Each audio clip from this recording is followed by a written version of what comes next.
What's going on, guys? Alright, so little project update real quick.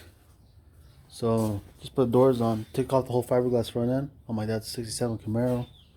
Took the fiberglass doors off, uh, put the motor and tranny out, pulled them out. Redid the whole seals and the transmission that was leaking from the back seal, not the one on the shaft, but the one on the pump itself. So we stretched that one out. So we went through all the seals in the transmission, cleaned up the engine, put it back in. I shaved the firewall too. They had a hole for every freaking wire that was going through the engine bay.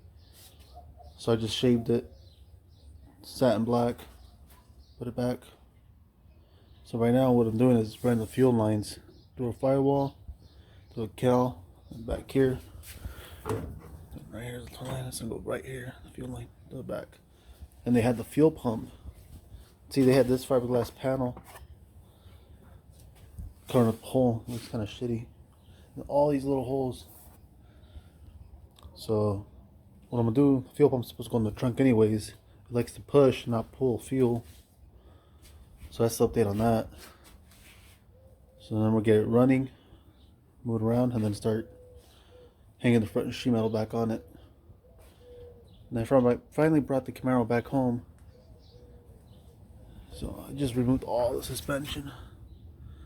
And then it's leaking transmission fluid too. So the original plan with this was to get a 350, just drive around, have fun with it. Then I got the LT1. So if you guys don't know, I had another Impala I was working on. I had bought it and then it ended up being a stolen car. I had that car for like over a year. And then when I moved to this house, I had too many cars, so I'm gonna get rid of that Impala. So I posted it up for sale. Some guy came and looked at it. He said it was his car. 2 weeks later, shows up with the cops, takes the car. So fortunately, I didn't put any money into that car. When I did, I bought a lot of parts for that motor.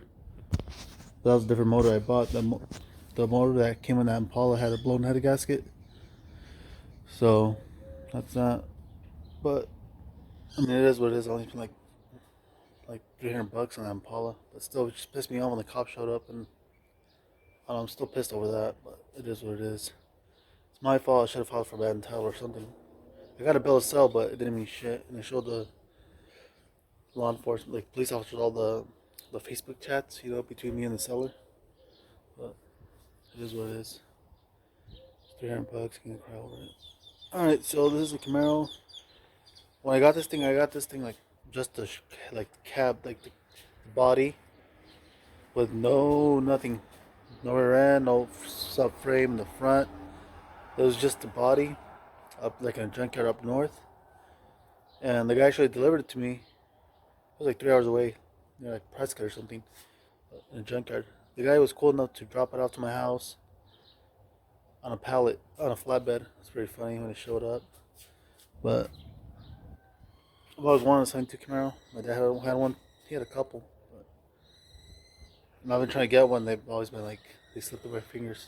So if I can handle get my own Camaro. So anywho, she's rough, but I mean, little by little, I'm planning on taking this into a roadkill event. So the thing is, I have a 350 in it right now. Or I should do the LT1. I was putting the Impala. And I have the fresh aluminum heads. I got a Pro charger for it and everything. But I don't know if I'm gonna do all that work putting the LT in it. I might as well just do a. If I'm gonna go through all that work, I must just do an LS swap.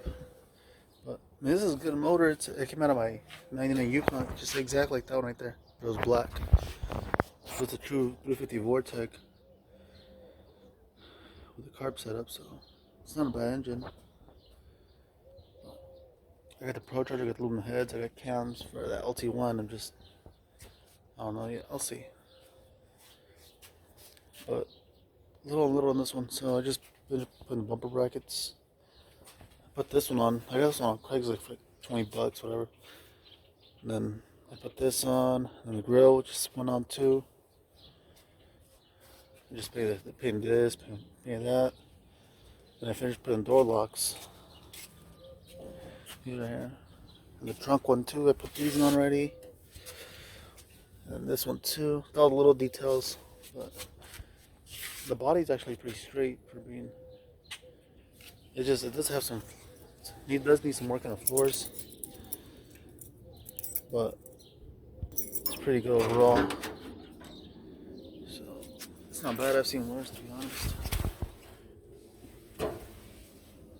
So I got the dash pad. I got the vintage air. So I don't know what I'm gonna do. I'm gonna take a roadkill zip ties for sure. I think the last time this thing was on the road was like in '79, I believe. So, and I just drove it for the first time from my old house to the front yard. So leaking transmission fluid everywhere, but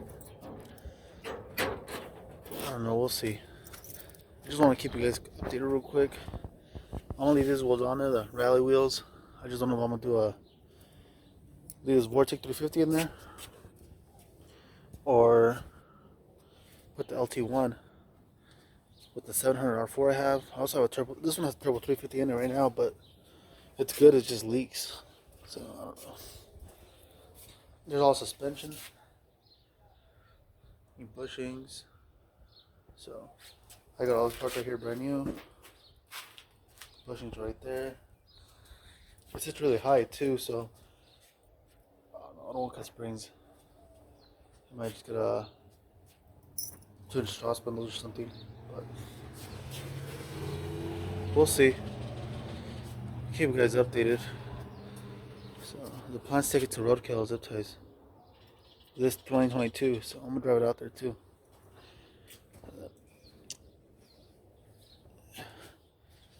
Then I might be going to cruise on Central. It's the last one for feeding in Arizona, so I'm gonna take out the Buick for that one.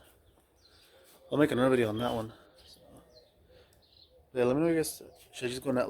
I've been wanting in a 6.0, but they're taxing right now on 6.0s. I don't know. I really don't want to do a 5.3 unless I'm boosting it, but I don't know. We'll see. This one runs good and everything. It's a stock motor. I might have a cam for it. Leak my parts.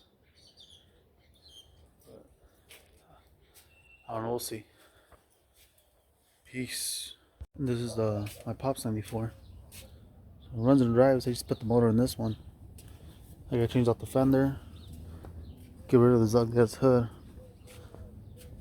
I bought it because it was fiberglass. It was lighter. My ass. It was heavier than the original hood. It's because it's so thick. So it's strong though. I got in a car accident a long time ago, and the guy's bumper went through here, right through the core support, and they stayed intact. See a stress marks, but it's heavy, heavier than a stock hood, easy, but strong. I don't know. Then I got the red Corvette over there, it's covered up. Another Corvette here, so a lot of junk. But I'll post pictures of this one when I got it, so you guys can see at the end right now. It was rough, man. It had no wiring, nothing at all. So big project, but it's got to move under its own power. So, all right, guys, peace.